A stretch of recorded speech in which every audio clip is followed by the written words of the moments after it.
What's going? You seem upset. Dude, I can't seem to get this right, and I need it done for the percussion concert. Here, let me help. Oh, dude, I need to write it myself. I got an idea. Meet me in the music lounge tonight at 4 a.m. Why 4 a.m.? No reason. Fine.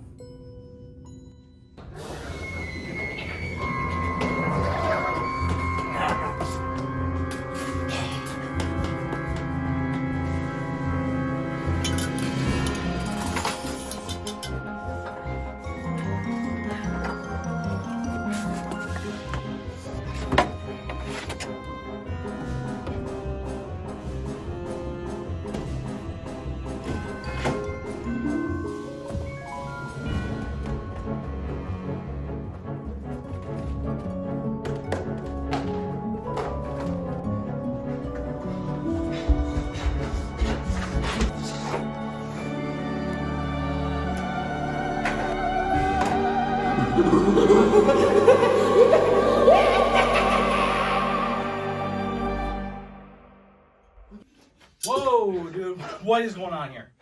Listen, do you want to be a great composer or not? Yeah, but it looks like you brought to summon a demon right now. I learned this from the one and only Salazar Soulfish.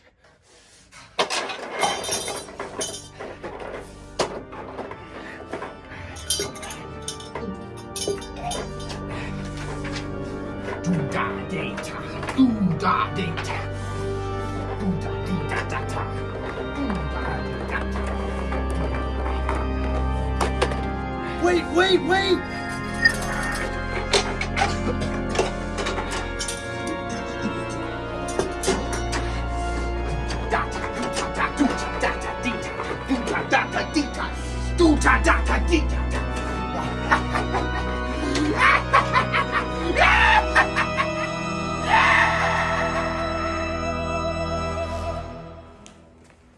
Not this again. Where am I?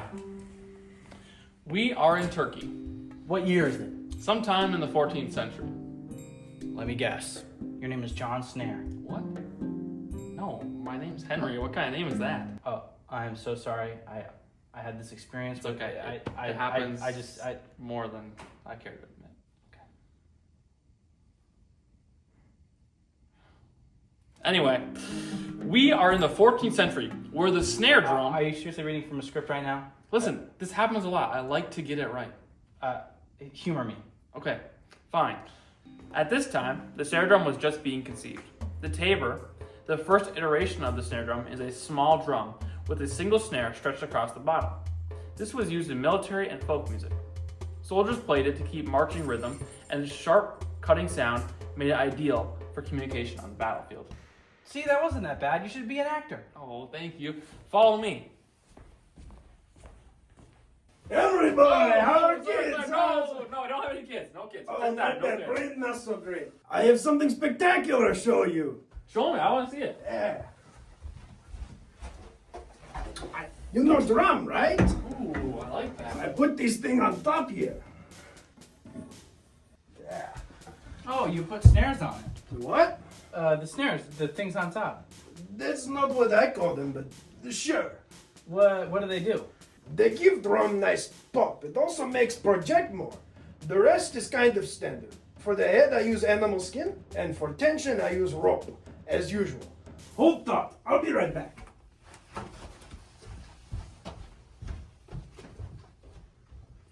Anyways, drums in this era were made with rope tension. Before the development of metal tuning rods, they used to tighten drum heads with rope, which was a practical solution with readily available materials. Oh, that's pretty interesting. So when are you going to release this thing to the world? Oh, I should? Yes, you have to.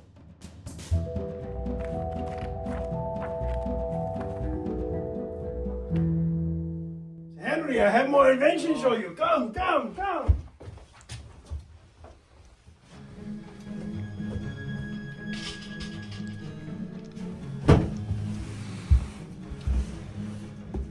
Landon, what did you do?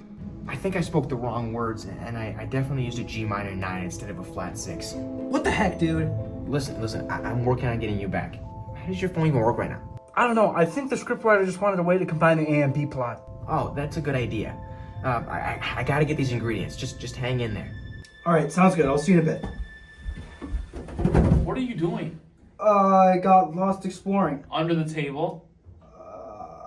Come on, let's go.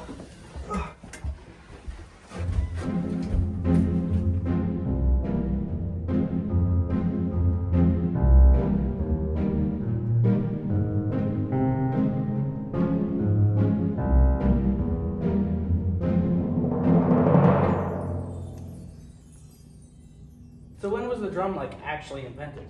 Well, artifacts from China suggest that percussionists played drums made from alligator skins as far back as 5500 BC.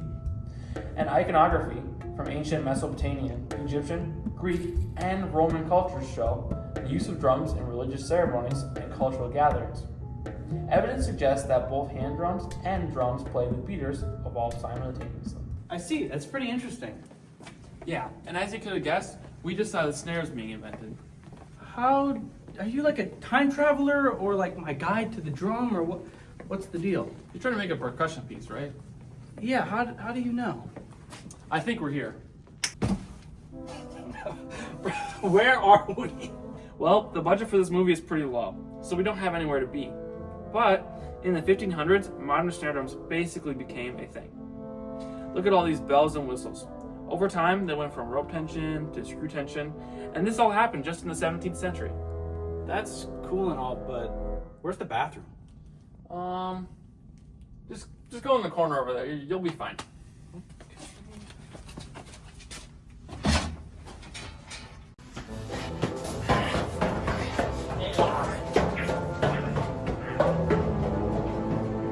Do you have the ingredients? Yep, all the ingredients are here. Most of them. Just say these words aloud. Cronus Ravenna. Cronus Ravenna. Oh, my jam. I was looking for that.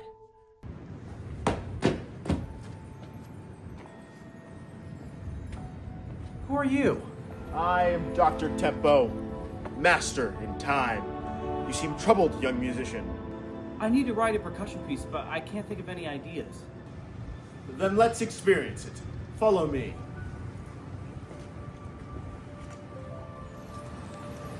So what's your story? I come from a long lineage of magical musicians. We come from far and wide, all unified by one goal: to use our powers to teach and enlighten young musicians. Is Salazar Solfeggi? Where did you learn that name? He is the evilest of all musicians. What did he do? Salazar Solfeggi envisions a world where only those with perfect pitch are worthy of being musicians. Anyone who fails to meet this standard faces a grim fate, either an excruciating death, or worse, a curse of permanent tone deafness, stripping them of music forever. Have you ever seen him?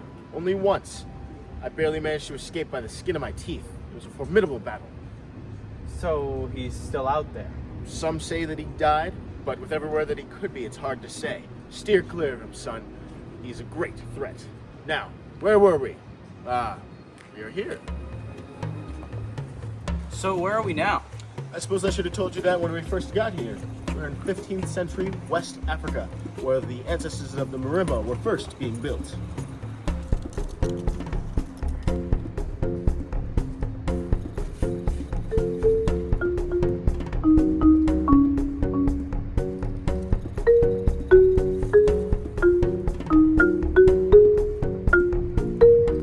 See, that's not so bad. I think you'll learn a lot from this next spot. Are we in the Mayan Empire? We are. In the 17th century, the marimba evolved by blending African, Spanish, and indigenous traditions. The musicians could also modify the instrument by adding hollowed-out wooden tubes as resonators. The marimba was a big hit for all types of celebrations and dances, and by the 1800s, Guatemalan musicians expanded the marimba's range and made it a national symbol. One last stop.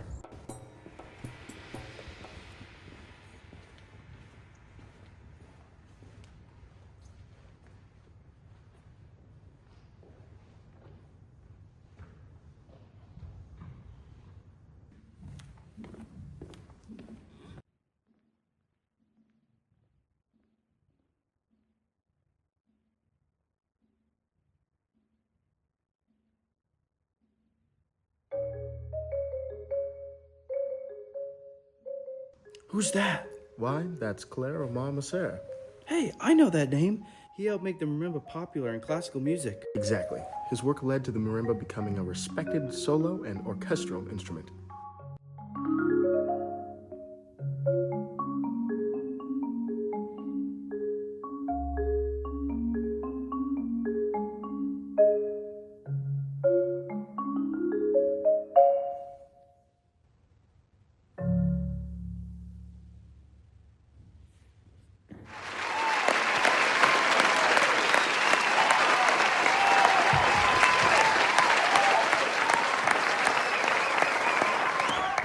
That was amazing!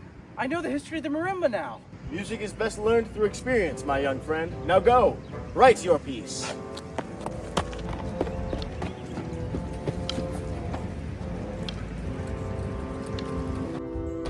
Landon, are you trying to keep me in a time loop? You have one more instrument left to go. Do you want another 8 out of 10? Dude, are you serious? I'm so sorry. Some of my grandma's jam got in the ritual circle. It's a quick fix though. How does that even happen? I got hungry.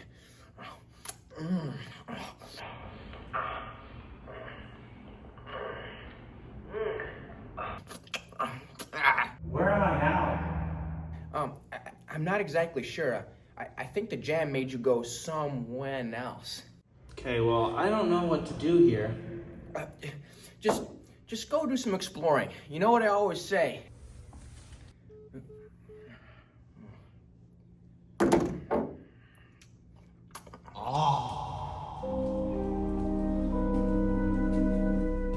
Hello?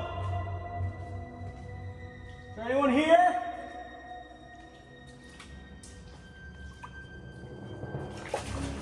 Hello, young one.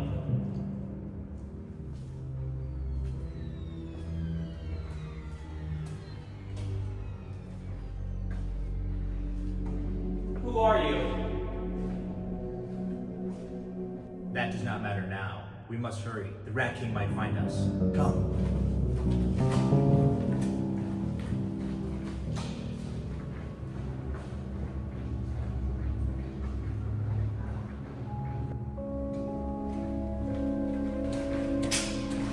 After you. You serious?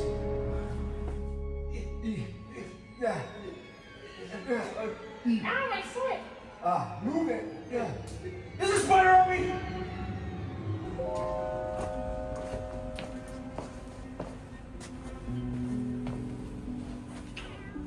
Well, that was drier than I expected.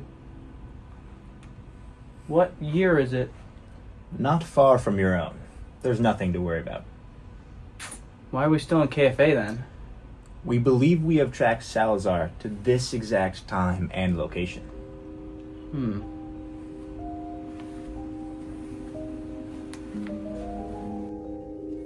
So what do you plan to do? What do you think, boy? Clean up this mess and break the curse of tone deafness. Well, yeah, but I still have one more. Yes, I know. Why do you think Landon teleported you to me? How does Landon know all about these magical wizards and stuff like that? He hasn't told you? He himself is one. How has all of this been under my nose? Observe. Bench.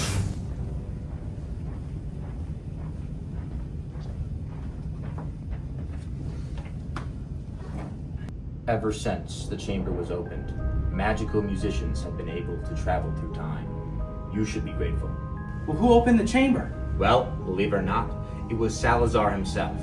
He believed it to hold a great, powerful beast, but really, it was the Gordon Gateway. Back then, Salazar was a different man. This is so much information to take in. I got a bit carried away. I'm Tim Pani.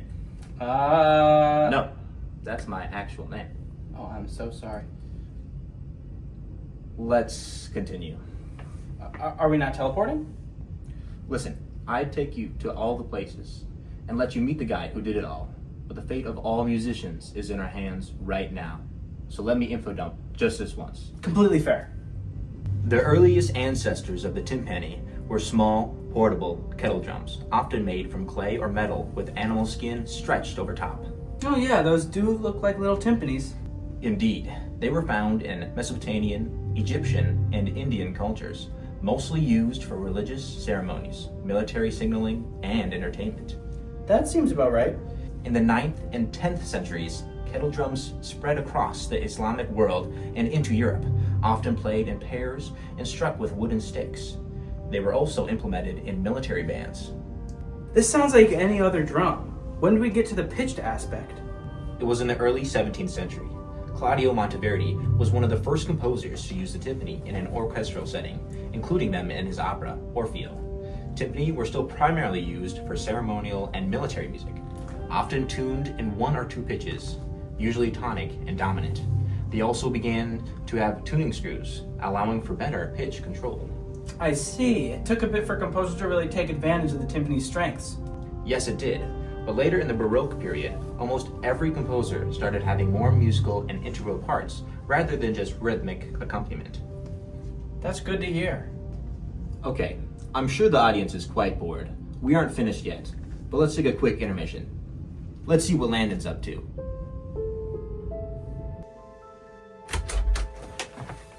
Casey, I think he's ready. Good. Great work, Landon.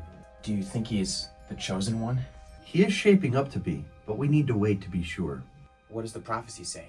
It states that a young composer with the will and determination to learn the history of all instruments will be born.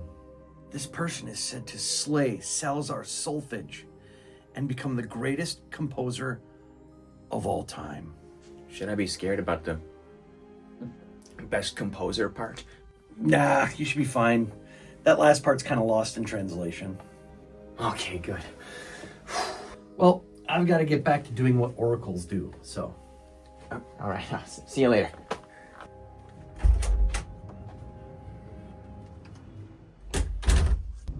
Anyway, where were we?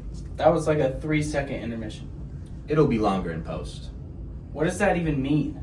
Okay, timpani time. Fine. By the 1750s, timpanis were permanently included in symphony orchestras. Composers like Haydn and Mozart wrote for timpani more melodically and expressively. In the mid-19th century, the innovation of the pedal tuning system allowed for timpanists to change pitches quickly. Gavin always complains about that. And for present-day timpani, Guys, we gotta go!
Look.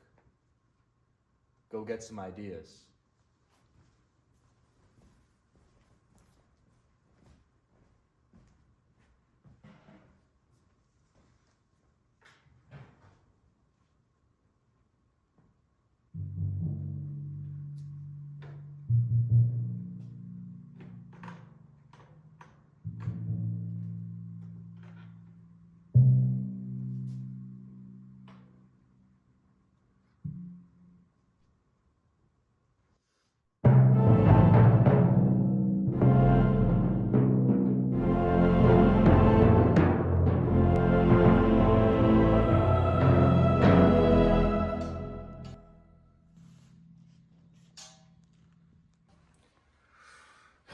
That's nice and all, but we gotta be careful. Salazar's close.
Cut the music. Is everything all right, sir? No, that was completely wrong. Did you hear that chord? Yes, sir. It was an E-flat minor. Very good, Fee. Thank you, sir. It was an E-flat minor, but it was supposed to be an A-flat minor. Can we try that again? Yeah. Thank you.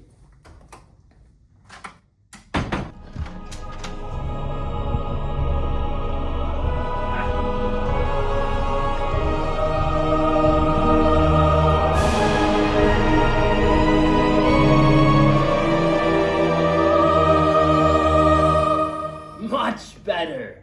Thank you, Fee. Thank you. When you're out there, did you see anyone? No, sir. Just Ray practicing on the timpani. Very good. She's always practicing. However, I overheard something you might want to know. What is that? The Oracle was speaking with the Archmage of Music. The Oracle? With the Archmage of Music? Oh no, Fee. Guys, we have to get out of here. Tim, teleport us out. I do not have my baton. I got an idea. While we have time, shall I finish the info dump? Go ahead. Well, in the 1900s, composers like Stravinsky, Shostakovich, and Bartok wrote highly technical and aggressive timpani parts. Timpanists also started using hard and soft mallets, achieving different tonal colors. Wow, that's more in depth than I thought.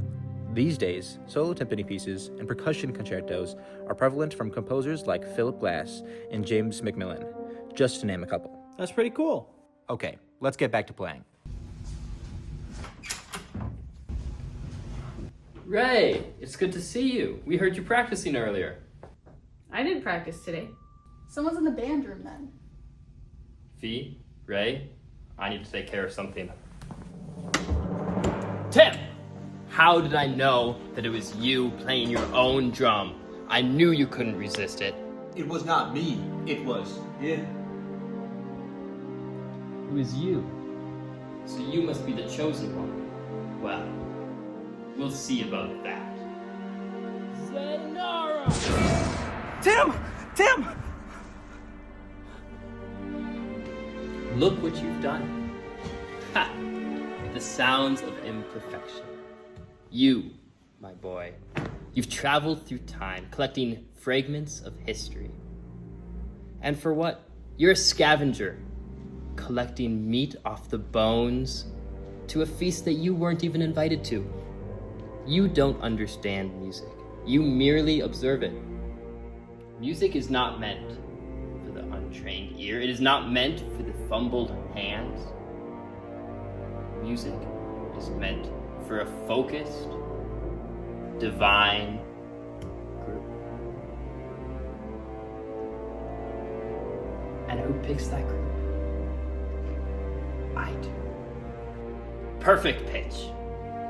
Flawless. A divinity. Everyone else, their wavered pitches, all it is noise.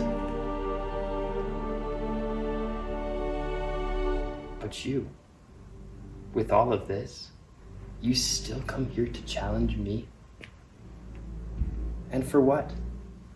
To decide your fate? Your fate has already been decided for you. I have decided the fate of countless musicians throughout time. Countless before you and countless after. You cannot escape your fate. It has been decided. There's nothing you can do about it. And you come before me now. Look what you've done. To challenge me? So let's see if this music that you've dedicated your life to will protect you now.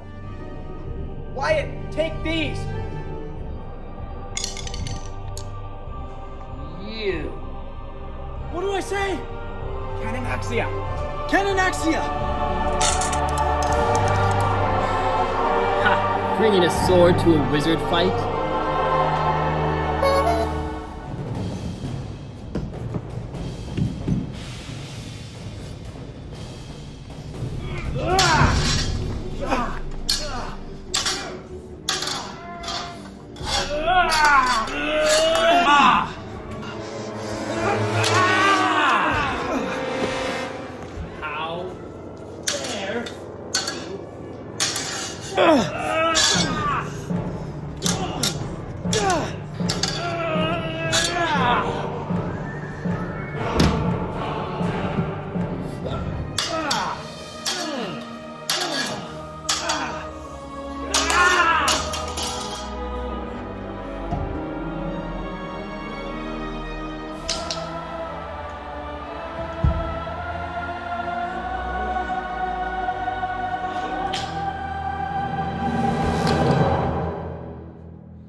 Well, I hope you have an idea for your piece now. That was kind of the whole point of sending you on your noble quest. That was on purpose? Well, yeah. Now that being said, it did get a little out of hand. A little out of hand? Tim just died. Salazar Solfege would have killed many more if we hadn't stopped him. If you hadn't stopped him. Still, how can you be unfazed by that? You haven't seen the things that I've seen. Anyways, I want to get back to this piece. Godspeed, my friend.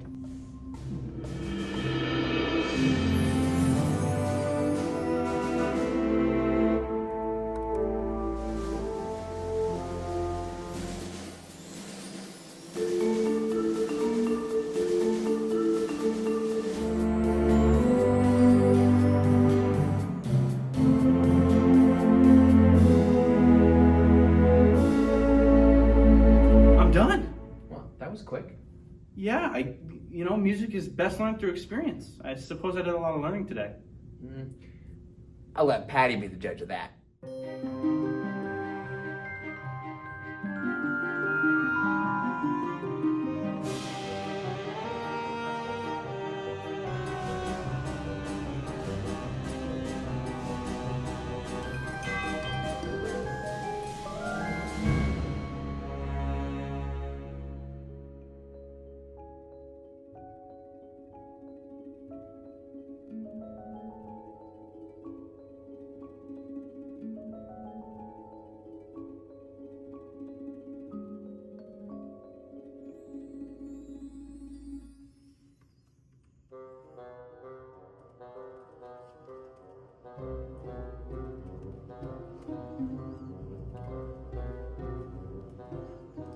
Yo, Wyatt, why weren't you at video game ensemble? You don't want to know. Where are you looking?